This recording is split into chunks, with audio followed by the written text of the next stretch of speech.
This is great. Thanks for your attention to all this stuff.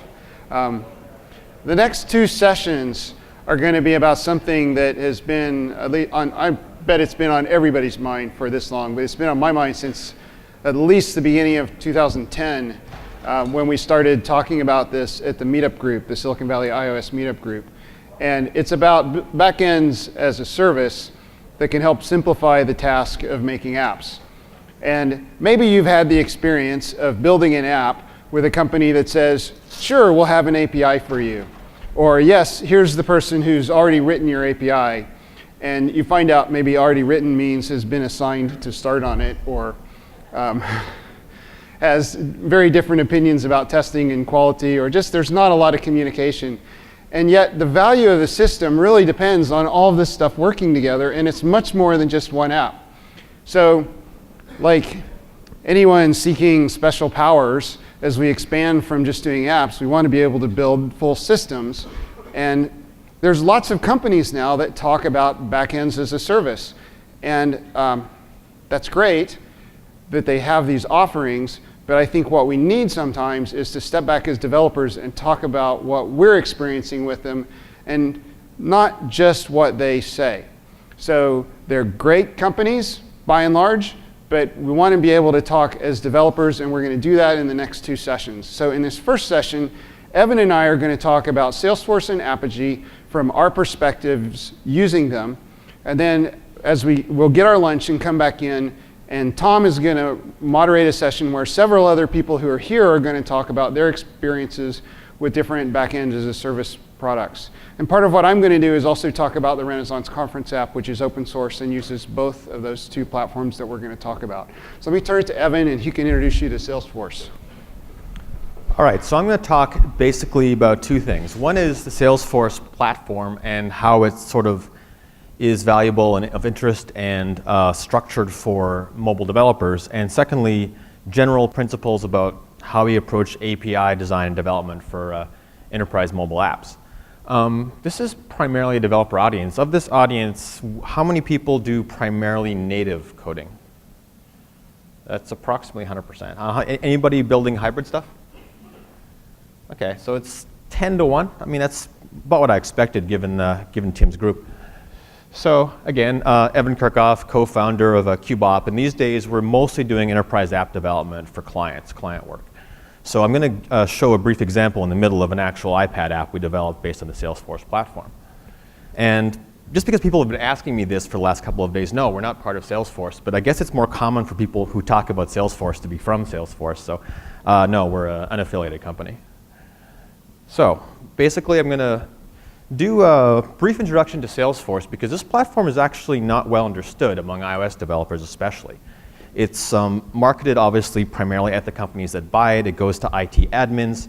It's divided up into products in a way that doesn't really map onto how we see the platform. So I'll take you through sort of how it's usually presented and then give you kind of a translation layer to think about how it actually works from a developer point of view. And then I'll just talk about, again, more general principles about API design. If I want to leave you with one thought in this entire talk, it's actually this one. UI design is important, it's primary. API design is derived from UI design in mobile apps. Mobile app basically is UI. There's nothing else in there from the user's point of view. This is a little more controversial because API design determines product design determines business model. So technically speaking, UI design in mobile determines your business model. Clients don't really want to hear this. We don't really say it anymore in the first meeting. Because if you say that to people, they kind of get very quiet and say, we didn't hire you for that. So we don't really say that much, but it's true. So what is Salesforce really? If you talk to them, often they'll say to you, well, it's like parse. Think of it as parse. Really? But yes, I mean, it's not an invalid comparison. I mean, fundamentally for us, it's mobile backend as a service. It's a very, very different kind of backend. It's very specialized towards enterprise business development stuff, but it is mobile backend as a service. So here's the way it looks when you kind of read their marketing literature, go to the website, and see what the stuff they're selling to the actual end customer. There's a lot of different products. Some are acquisitions. Some are not shown here. They have ExactTarget, the email marketing platform. These are the ones we probably care about when building our mobile apps. This is the big four. Sales Cloud is the famous application that built the company. It's CRM software to manage the sales process for salespeople and sales managers. Service Cloud is sort of newer. It's less adopted so far, but it kind of manages customer relations after the sale, trouble tickets, complaints, that kind of stuff. Chatter is, of course, their social platform. It's kind of a feed that looks like a cross between Facebook and Twitter. You can put documents in it. There's a bit of threading. So it's richer than Twitter and less rich than Facebook. And there's kind of a content management piece that's usually called documents or files. I'm not sure what it's called now. I think it's documents. So as mobile developers, basically, we disregard that product structure for the most part, and we kind of flatten them into kind of a set of APIs, a unified platform. So here's how it breaks down. Sales Cloud and Service Cloud are actually the same thing on the back end. They're basically default apps you get installed in a new Salesforce instance, and they're running on top of what is actually a purely generic platform. It's a relational database platform. They each have sort of their own set of tables in there, and you can build anything else you want on that platform. It doesn't need to be CRM software. It doesn't need to be support software. You can actually build all kinds of stuff on there based on whatever objects you're going to conjure up. So these things have the same API structure. You just call, you're calling database tables. Chatter and Documents have their own sets of APIs. So again, our job is to kind of bridge them together because actual businesses don't distinguish rigidly between these different functions. They just want to have their workflow mapped into an app. Because if you're doing a custom app, you're tracking their workflow, not this product line necessarily, but what they actually are doing with the products in those actual companies. So this is a good example. Here's what the Sales Cloud actually is under the hood. At the back end, there's what they call, the primary objects in there are the lead object and the opportunity object. Leads is obviously sales leads. Opportunities is the thing that tracks the sales as they go. These are basically database tables. Now, the reason they call them objects is they actually are also objects. They get surfaced as objects in the OOP code, middleware, automatically. So they completely solve the object relational mapping problem, which is nice because that's kind of a painful problem. And core data in the old days was sort of fragile about that stuff. So it's nice to have that just kind of taken care of for you and you can't break it. Then there's a query language called SOQL. It's Salesforce Object Query Language. It's kind of a simplified SQL. The queries are way less complicated and limited, so it's easy. Apex is their server middleware language. It's sort of Java-esque. And finally, the front end has traditionally been a thing called Visualforce, custom tagging language in HTML5. So this is basically a web app platform.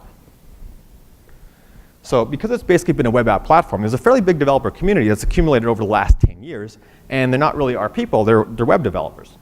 IT admins, people that aren't really doing the kind of coding that we do. As a result, we don't talk to them. So at Dreamforce, the big Salesforce conference, a lot of developers showed up.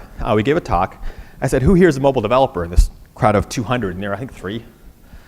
It's really, really a separate community. And that's part of the confusion about this platform in our community is we don't really interact with their community. So I'm trying to bridge this gap here and explain what's in it for us. So Salesforce for iOS developers. Basically, if you haven't done sales, this is kind of the way sales is modeled inside companies now. This is pre-Salesforce, kind of a standard way of thinking about how sales works. You start with a lead, which is basically some guy you saw at a trade show and you exchange cards. There's not much there, but you can email the guy or call the guy or women. From there, if the lead actually goes anywhere, it becomes what they call an opportunity. So the data is moved from one object to the other, and the opportunity object has a lot more fields. It can hold a lot more metadata. And opportunities start out kind of a low probability. So these things here are just kind of an example. Every company has their own set of these things. They may have 4 to 6 of them. These probabilities are assigned internally. They can be configured in the admin panel. But this represents how likely is this sale to close based on how far we've gotten. So prospecting, not very likely. Qualification, yeah, maybe they're talking to us now. Proposal is pretty good in some cases because now they're actually evaluating your pricing. And negotiations, pretty close. So at the end of the day, though, the sale actually goes one of 2 states, won or closed. Obviously, you hope for the first one. I'm not going to actually go into the web panel now, but this is basically what you see when you get a new Salesforce org or instance. This is what the developer one looks like. Developer instances are free. Get as many as you want. They have all the features turned on, but a very small number of users, like I think it's 2. So this is sort of the admin panel. The actual users get some subset of this stuff, but if you'll notice, along the top tabs here, these are the objects we've been talking about. So this already kind of flattens those products out a little bit. So here's chatter, second from the left. Opportunities are over here, and there's our cases, which is support cloud. And then there's documents over there, and leads are there. So these are our primary objects, just kind of laid out like that. And if you drill down into the tabs, you get basically big tables, a lot of fields, forms. It's very kind of linear, but that is actually the data. So what happened in November at Dreamforce was they announced sort of a new platform, or at least a new platform kind of description language, and everything is now called the Salesforce One platform. So it took us a while to figure out what that meant for us. Does it really change our world as native iOS developers? And it doesn't actually change it that much in the end, because what we use basically is the native SDK from Salesforce. What Salesforce One is mostly being marketed as for companies is a web platform. I mean, it's hybrid, obviously, and mobile, but this is because the developers, again, are primarily web developers. So this is going to be the app platform for most of them. You build hybrid apps with web UI and mobile. You plug them into here. Oops. They're going to show up on the menu on the left-hand side. And obviously here by default are my objects, opportunities, leads, cases, etc. So this is kind of where a lot of the marketing is going right now. This is what Salesforce One mostly means right now. They call apps that don't run in here custom apps. They don't say native, they might not be native, but generally speaking, if you're doing a whole custom app, it's probably going to be a native app because they probably want really customized UI, high performance, and that kind of stuff. So custom apps in their language more or less means native apps in our language. And they don't run inside the shell. They run in their obviously separate apps. So here's what's basically in it for us. It's actually not trivial. This is actually pretty good stuff. Native SDK solves a lot of problems, like OAuth works automatically, kind of like the Facebook SDK. You get authentication, you get security, you get a communication stack for your API calls that makes them easier to write. You get very, very rapid back-end development. Our iOS guys more or less crank this stuff out in a couple of days to support the app I'm going to show you. It was very quick. You get a lot of server optimization that, frankly, I don't want to think about, so that's very nice. The tables are very automatically optimized, and the queries and so on. So it works really, really quickly, and it scales really well, without doing all the things you normally have to do to make that occur. There's a whole lot of free general business logic and plumbing that it's not very fun to write over and over again. So that's very good. So for enterprise apps, a lot of the stuff is just kind of there. There's obviously authentication, user roles, all that kind of routine stuff about who can see what. It's in the admin panel. It's just done for you. And finally, Salesforce clients tend to have money. I mean, they're paying a lot for Salesforce software, comparatively speaking. It's not cheap. It does a lot of stuff, but I mean, they might have a $10 million a year install. So they're more amenable to paying for software and paying, actual decent consulting rates to write the software. So I'm going to quickly flip to Xcode Simulator just for a moment. So this is a native iPad app we did as an example at Dreamforce, working with good technology and showing basically all four of the, what I call the big four Salesforce elements.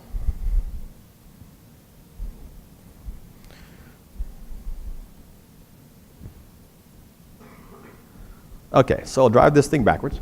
So this is kind of a designed for very high-level sales management, like VPs of sales, people who manage the managers who manage the teams. So this is the entire nation sales at this point in a snapshot. This is kind of a pie graph. This is sort of pretty sexy. It's nice to have the data aggregated like that. But the part that people really loved when we demoed this is this part over on the right. So this is the sales pipeline. And notice we flatten leads and opportunities into one thing. I mean, it is actually all one process. They're not really separate, mentally speaking, for managers. So left-hand column is your leads and how many of them you currently have. And you can actually see the flow of deals through the pipeline. You can see where they're stuck. You can see how these teams are performing. So people love this screen. As soon as you go to this screen, they go, oh, I want this app now. So this is a good visualization of what's actually running in the head of a sales manager. And you can drill down in these things. You can drill into the actual deals. So here, for example, and I love this too, because you can see the details, how much the deal's worth. In each case, we're multiplying by the probability to establish kind of an expected value. So this is a snapshot of what's going on in this team right now. And the colors, it's actually not really a heat map. It's more of a warning map. I mean, yellow means something's kind of going off the rails, and red means call the manager now. What's happening? Something bad is going on. And so that's basically a presentation of the Sales Cloud. Over here, we have Service Cloud. And in Service Cloud, we can email customers directly. And here, we're pulling down documents off the kind of document cloud. These are actual PDF files on our server. And then finally, basically every Salesforce app, we do this and recommend doing the same thing. Add chatter, because chatter is integral to a lot of companies running Salesforce. They really use it for internal communications. They have multiple feeds they subscribe to. The app would probably have its own chatter feed. So building a small chatter client is a good idea and tying it into the whole process. And chatter is really easy to tie in. This is basically, I think, 3 API calls. The code is obviously mostly happening at the rendering layer. It's all kind of fancy and has nice fonts and circle cropping of avatars, but the actual integration is pretty lightweight. I think this will actually post, by the way, for online.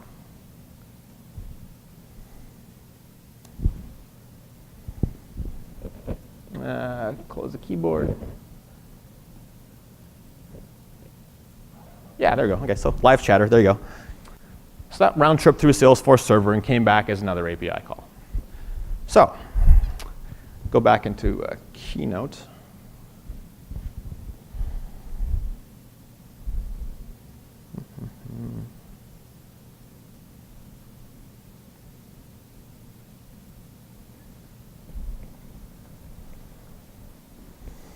So that app is makes a really good demo. People at Dreamforce loved it. I'm talking to companies about sort of building a more robust version, less of a sort of a prototype API for that. How do we approach the API design for an app like that? Obviously, like I said, you got to design the AppUI first. AppUI is where your API design is going to flow downwards from invariably. The API determines basically everything. The UI determines the API. And in reality, of course, in these apps, the business logic is basically all on the server. The phone is kind of a dumb terminal, but it's a very thick dumb terminal. There's a whole lot of code being written just to support UI logic and interaction. So it's kind of a gray area what actually counts as business logic at that point, because if the UI is sufficiently rich and process-oriented, it kind of is business logic. So when you design your UI, do not design the UI based on the data structure. I mean, engineers sort of often think that way because you can see the back end, you understand the data structure, it's how you view the problem space. Don't do that because the user does not have the same mental map of the problem space that you do. Also, of course, websites can kind of get away with this a bit and have very tabular presentation because they've got a 27-inch monitor and a very precise laser mouse. You've got 4 inches of glass and a thumb. It's much harder to negotiate that kind of UI. You want to summarize, you want to reduce, you want to get it down to essentials that are glanceable and usable with one hand for very, very short periods of time, as you know. This also means you're probably not going to be satisfied with the stock APIs. Stock APIs these days are often derived from web APIs, and you're kind of adapting them. So you're going to have to write your own in most cases. We almost always do. So the app I showed you is driven by these 5 custom APIs, and they're self-explanatory. Obviously, this is the Heatmap API I showed you. We get chatter, we post chatter, we get cases, we get documents, and this is this email API I'll talk about at the end. And these are very terse because they're going into the Salesforce native SDK, which does more API handling, so our code is pretty lightweight riding on top of that communication stack. So for this opportunities Heatmap screen,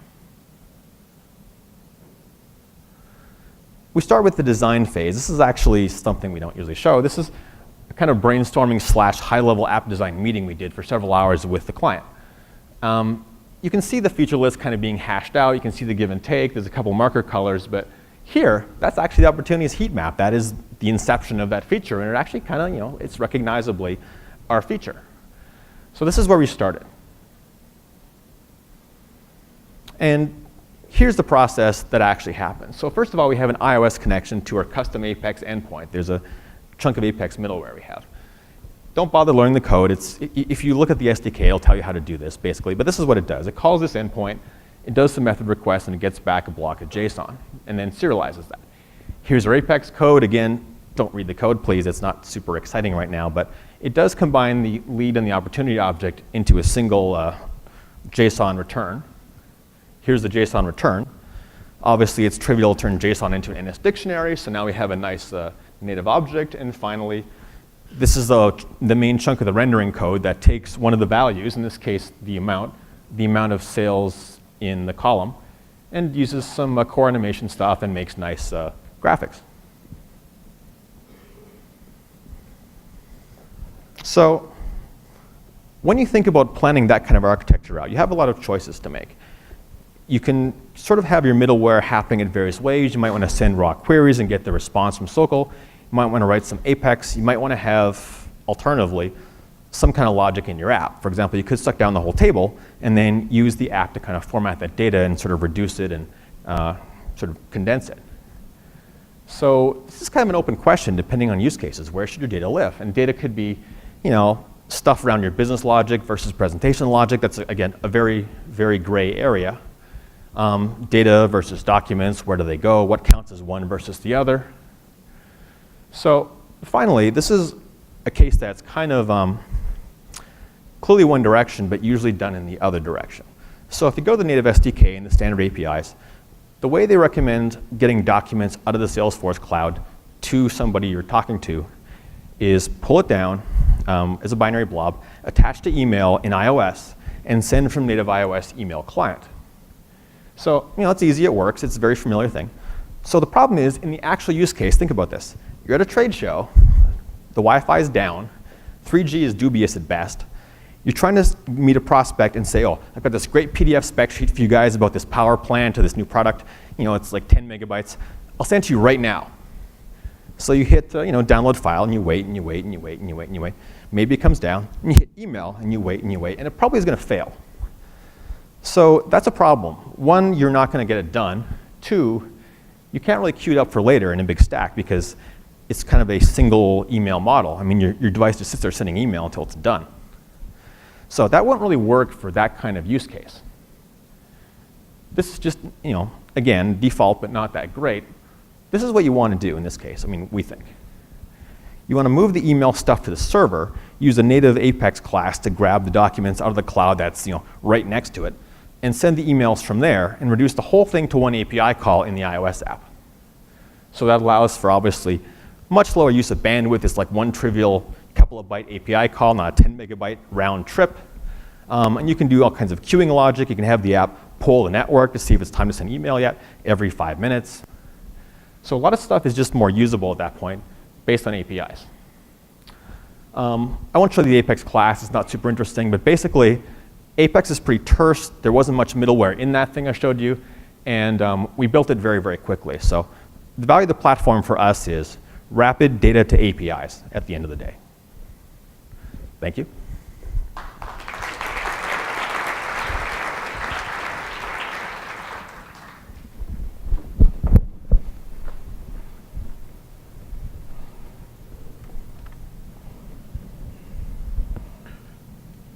Has anyone been to Dreamforce? The Salesforce Conference? It's not WWDC, is it? I don't need that. I went to Dreamforce this year, and they had this big hackathon, so I was mostly at the hackathon. But at lunchtime, I went over to Mel's and had lunch. And I've told some people this story. I was sitting at Mel's having lunch, and there were two people at the table next to me. And they were business owners. And one said to the other, my developer does this thing that seems like a really good idea. Developers, they have this thing they do where they put notes in their code to explain what it does. And the other one said, well, that's a great idea. I should have my developer to do that, but they must have some special way to put those in there so they don't mess things up, so that they break. So we live in a world, and then there's another world, and I experienced more of that when I went to a keynote session at Salesforce, or at Dreamforce right after that, where I was in a room like a WWDC keynote. There were like 3,000 people in the room, a big stage in the middle, and a guy got up on the stage and started telling people how they could work with their developers. And I started to look around and thought, whoa, I may be the only developer in this whole room of thousands of people. So, so I want to come back to that because the title of this was Inside Ren.io. And, you know, I need to take a moment and switch the format of my slides. Let me make sure.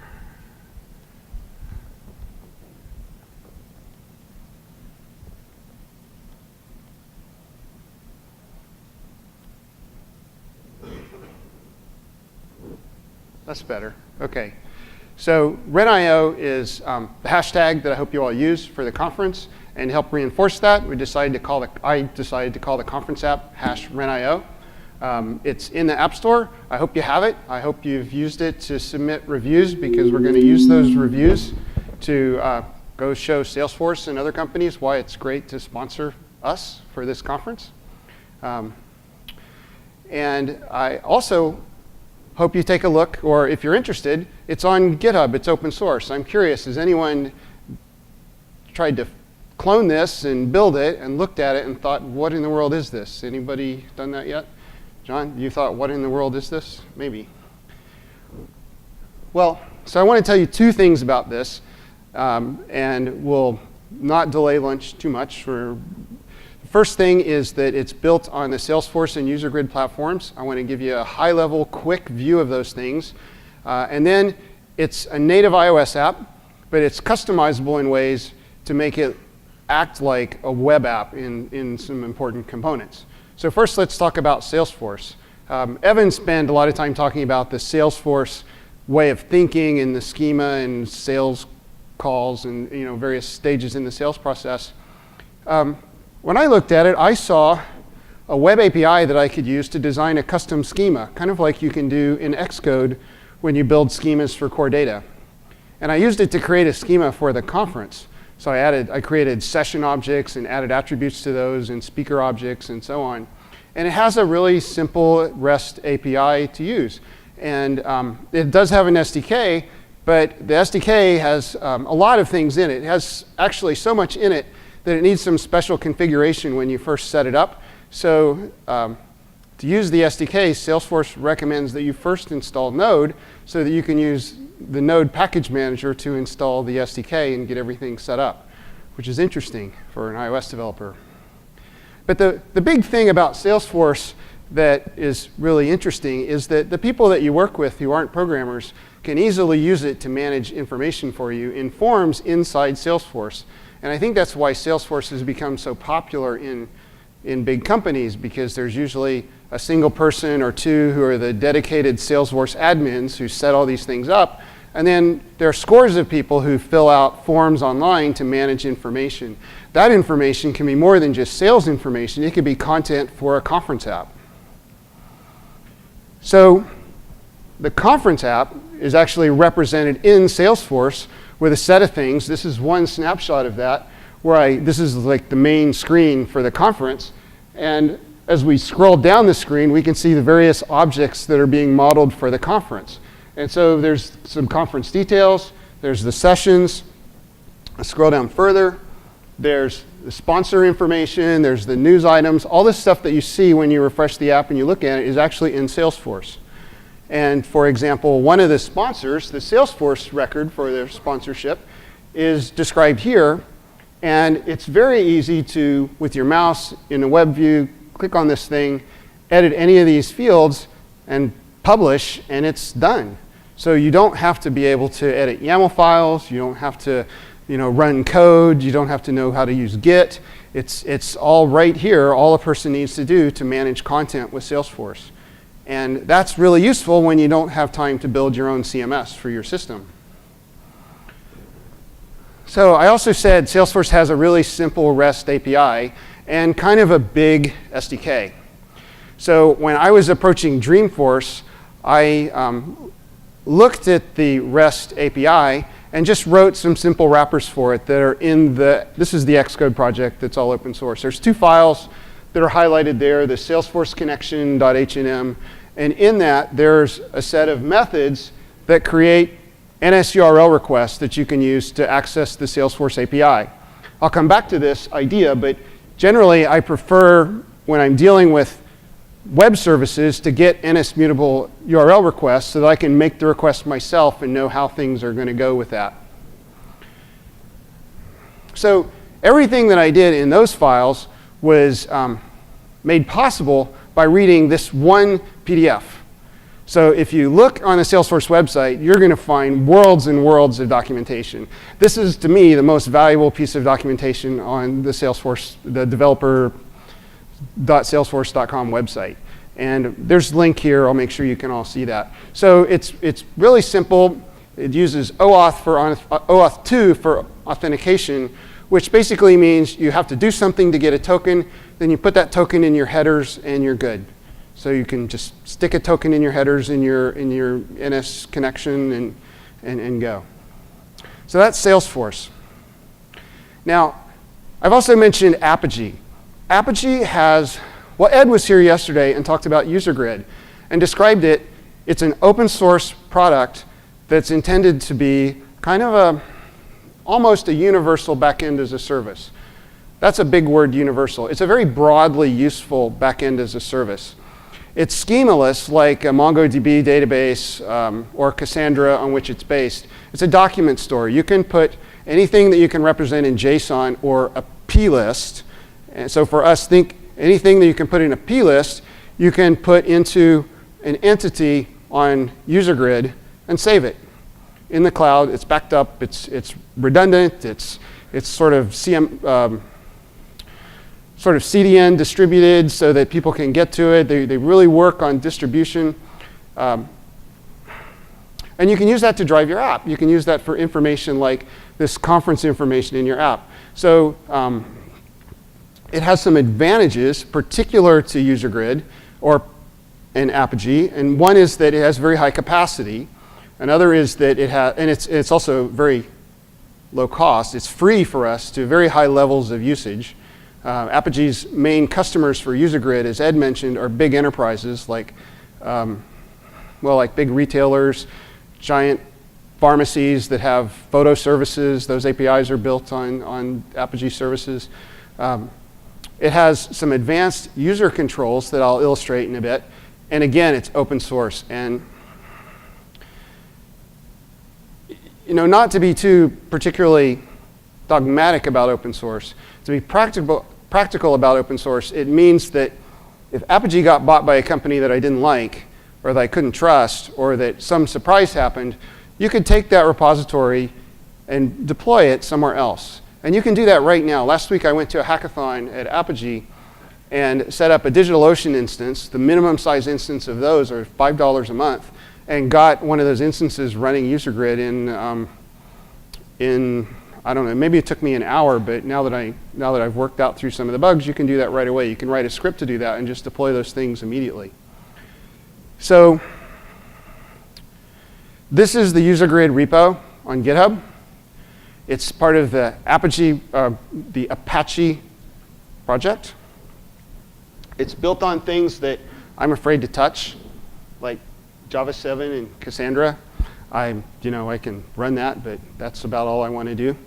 And then there's also an admin console like Salesforce has, but it's different. It's more designed towards deploying APIs. And so when you sign into this, you can move into a description of what they call your app, but it's really kind of the back end for your app.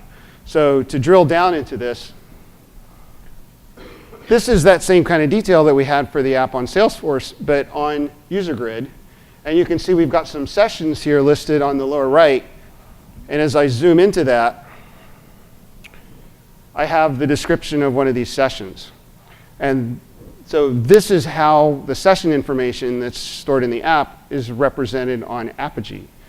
So you may be wondering, why is this on Salesforce and Apogee? Well, that's a good question.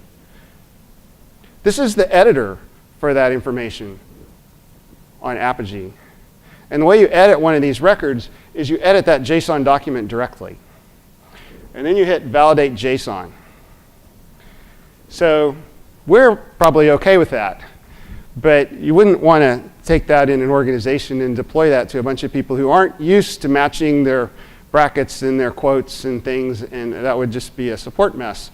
So where Apogee has strengths, it also has weaknesses that Salesforce has strengths in, and where Salesforce has strengths or weaknesses, we have strengths in Apogee. Another one of the strengths, particularly of Apogee, is something that I mentioned related to users and roles. So I could set up a user on Salesforce who's able to access through the API information about the conference. And that would include the ability to read and to write information about the conference. So someone could take the open source code for the app and figure out how to write session information, and anyone could, on the fly, freely reschedule our conference. So no one laughed because, I don't know, maybe it should be rescheduled, but thank you. But with Apogee, I can set up a user with a set of roles, and these roles that you see refer to resources through a path that's kind of on the left side of the table, and then a set of actions that I'm either allowed or not allowed to do. So most of the resources describing the conference, I can get them, but I can't do anything else. And then the resource at the bottom related to survey responses, the app can only put. So that way we have some confidentiality around the survey responses, but the app has a credential in it, and that's all that it can do. So that role is really helpful. So like the Salesforce code, there's also a UserGrid adapter in the Git repository, the Xcode project for the conference app. And this is the header file for that, and as you scroll down, you'd see that it, like the Salesforce adapter, generates NS mutable URL requests that you can make, and when you make them through whatever means you like to make them, you get the results back, they're JSON, and you parse that and you do whatever you want with it. So that, again, like the Salesforce adapter, was basically built on one file. So instead of a PDF, it's a web page, and this web page lists all of the methods that the web resources that Apogee uses. All the documentation in the world is great, but that's what I use. And so to me, I think that's like the gold in terms of working with these things. So to summarize, we've got two systems that have some things that can really help us, I think, as developers. We have Salesforce that has, now I didn't really talk about this, Salesforce has a relational database model, so it's a little bit more work to set things up. It's a little bit more work to query it, because when you query Salesforce, you have to ask explicitly for the columns in the tables that you want. And with Apogee, you just say, give me the session, and it gives you the whole JSON-ish document. So that's simpler for coding. Excuse me, but the Salesforce, the whole philosophy is about helping people work together in teams. And so it's not really designed as a big publication system like Apogee is, which is being used to drive APIs that build big consumer retail apps.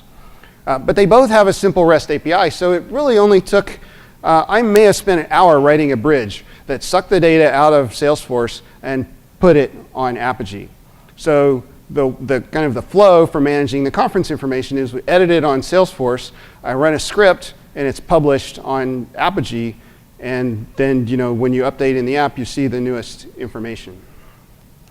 So that's the first part that I wanted to say about how those two systems work together. Since, I mentioned this at lunch the other day, since early 2008, I've organized a meetup group for iOS developers in Silicon Valley. I've met a lot of people. A lot of people who aren't programmers come, and they want apps made. So they'll say, I have an idea for an app. Can you help me find somebody to write this app? And usually they don't want to pay them. They want to like split the, the usual thing. Because they have the idea, And after a while, I started to think, they're all asking for the same thing. And it got kind of tedious to hear everybody asking for the same thing. And that's what they were asking for. And well, what's that? I mean, I'm missing so many nuances here. But they wanted an app that could connect to some services. Usually it was just one. They're all on the cabled internet, so they work really well. It's fast and reliable like we typically have on the internet. And they wanted to make it available on a mobile device that might send some information back. And what people often don't think about is that network is really differently abled. It's not, to put it politely, it's differently abled from the cable internet because it often doesn't work. You know, you're out there and you want something, and you're in a room full of people that also want something, and it just doesn't happen. You know, you don't get the data that you want. So we have to be able to work disconnected, but really a lot of people just think about the web when they think about the apps that they want, but the web isn't really a great architecture for mobile apps because of this problem. And not to mention the fact that the components that we get inside web views are much clumsier, they're weaker, they're not as powerful as the native components that we have on iOS, right? We're here because we want to write native apps because we can do so much more with them. Like, how are we going to use AV Foundation in a web view? So, as I keep hearing these requests over the years, it's died down a little bit. I've been thinking over the years about how to do this and how to approach this problem and experimenting with different things. And some of those thoughts are in the conference app, and I thought, let's just open source it so that I can show some people this and we can see what you think. And then I found this funny David Foster Wallace quote that kind of reflects the way the app works. So the opposite of v pluribus unum, which is out of many one, this is out of one many. And what I'm saying with this is that all of the screens in the app are basically drawn by one view controller. So it's not the approach that you would get from Apple if you went to a storyboard talk and they would say, well, storyboard your whole conference. You can do that, and then you can look at it and see it. I had somebody come to me who had storyboarded a photo browsing app, and she'd made a view controller for every photo that she wanted people to see. And she was a really smart person, so it wasn't, it was just like you look at the message in that line of thinking, and sometimes it can be taken too far. Well, I've taken it too far the other way. So the way this works, and you've probably done this too, is that you make this view controller really smart and programmable. And in this case, the view controller takes a property list that tells it what to display. So there's a property list that says this is going to be a table. There's a part of the property list that says the heading is going to be one thing. And then as you go down, every row has basically a dictionary associated with it that has things in it that describe how the table gets rendered. Almost all the work gets done in layout subviews of the table cell. So those p-lists then drive the app, and you say, well, where do you get the p-lists? There's kind of a rendering engine in the app. And many of the pages in the app are just static p-lists. They're like static web pages that you put in your public directory on a website. Those are in another p-list that gets synced from Apogee. So those static resources I have on my laptop, I push them up to Apogee, and then it serves them down, and when you update the pages in the app, you get these p-lists that I can use to change what's on the home screen of the app, for example. So those screens on the left are those static p-lists, and what I was trying to draw on the top is that when the app starts, every one of those screens is identified by a path, like a web page. It asks for the p-list for that path, gets it, uses it to create a view controller. You tap a row in the view controller, that row has some information in it that says what's next. So you get the path for that row, get the data for that path, the p-list, you push another view controller so you can browse around the app basically by doing path references, path dereferencing and browsing, kind of like the web. So the ones on the right are generated dynamically. And they're generated dynamically by looking at other data that's pulled down to the app.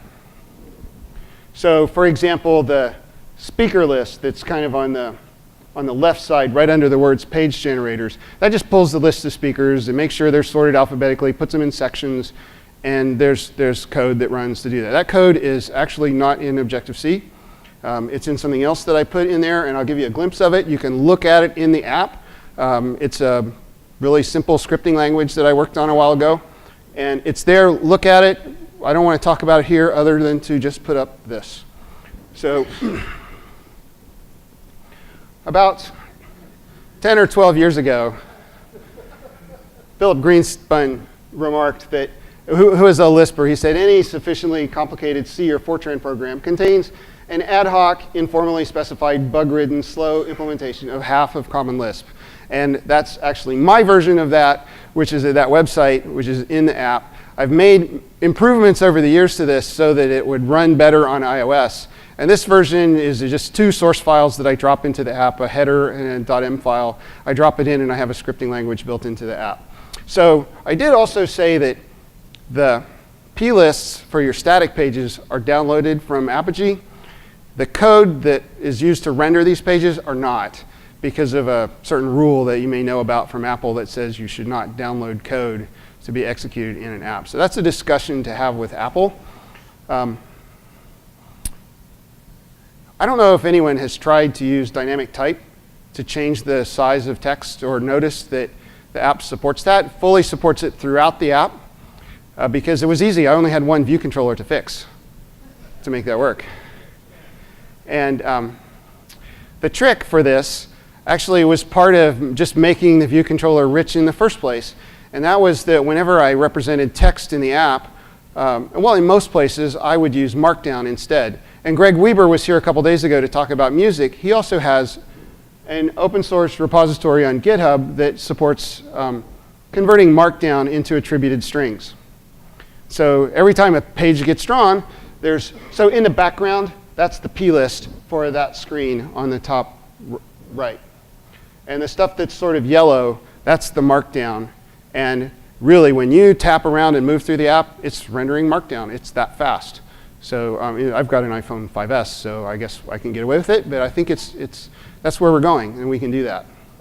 So other things that are in the app besides attributed Markdown, I have glyphish icons, which are cool, and there's lots of other icon families, but that's one. And then the TWE code that Alexi did and talked about this morning. So right before we break for lunch, I just want to quickly offer up some beatitudes for cloud services. And as a digression, I want to show you the UserGrid. I'm sorry, I get my grids confused. This is the SendGrid SDK. SendGrid is a service on the web. It's a web service for managing email. They have a great REST API. It's very simple. And they made an official SDK. This is the official SDK for SendGrid. It's 2 files.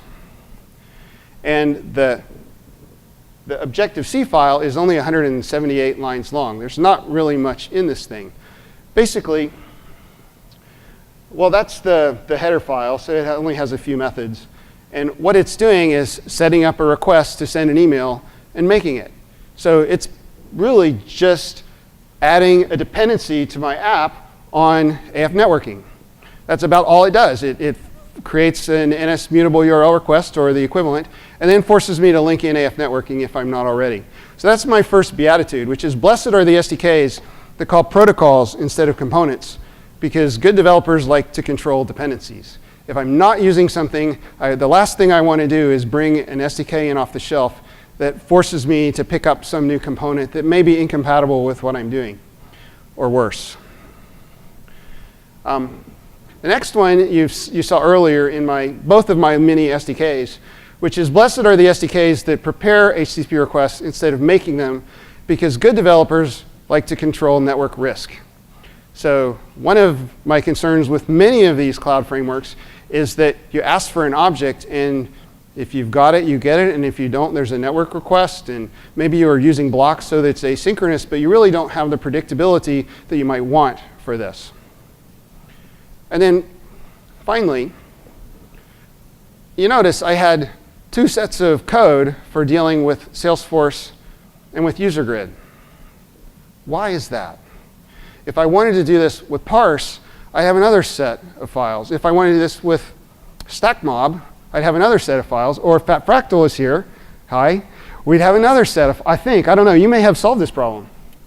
So blessed are the providers that standardize their HTTP interfaces instead of writing SDKs, because frankly, we'll write better ones. So that's all I have to say, and we're going to hear a lot more from other people about SDKs and backend services after lunch, or during lunch actually. So we're going to break for lunch, and we have 15, let's say like however long it takes, 15 to 20 minutes. We'll get settled here, and then Tom's going to take over. I'm not going to say any more about this stuff, and we're going to hear from people who are here what you guys think. Thanks.